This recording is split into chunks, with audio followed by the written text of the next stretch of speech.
அவபக்தி உள்ளவர்கள் நிறைந்த உலகம் பூர்வ உலகத்தையும் தப்பவிடாமல் நீதியை பிரசங்கித்தவனாகிய நோவா முதலான 8 பேரை காப்பாற்றி அவபக்தி உள்ளவர்கள் நிறைந்த உலகத்தின் மேல் ஜலப்பிரளயத்தை வரப்பண்ணி, தேவன் நீதி உள்ளவர், அவர் பூர்வ உலகத்தையும் தப்பவிடவில்லை, பாவம் உலகம் முழுவதும் நிரம்பி இருக்கிறது, இதன் நிமித்தமாய் தேவனுடைய தண்டனையும் ஆக்கினை தீர்ப்பும் உலகம் முழுவதும் பரவி இருக்கிறது. உலகத்தின் எல்லா பாகங்களிலும் பாவிகள் துன்மார்க்கமான கிரியைகளை செய்து வந்தாலும் அங்கெங்கே ஒரு சில நீதிமான்கள் இருக்கத்தான் செய்கிறார்கள். தேவன் துன்மார்க்கரை தப்பவிட மாட்டார், அவர்களுக்கு நிச்சயமாகவே தண்டனையை கொடுப்பார். துன்மார்க்கரை தண்டிக்கிற தேவன் நீதிமான்களை பாதுகாக்கிறார், பராமரிக்கிறார், அவர்களை ஆசீர்வதிக்கிறார். தேவன் தீயவரை அழிக்கும் போது நல்லோரையும் அவர்களோடு சேர்ந்து அழித்து போடுவதில்லை.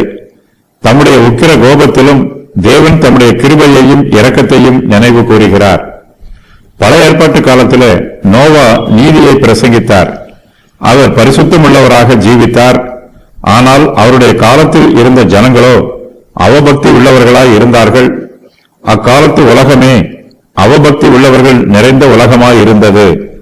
தேவன் நோவாவை அழிக்கவில்லை, அவருடைய பிரசங்கத்தை கேட்டு மனம் திரும்பியவர்களையும் அழிக்கவில்லை.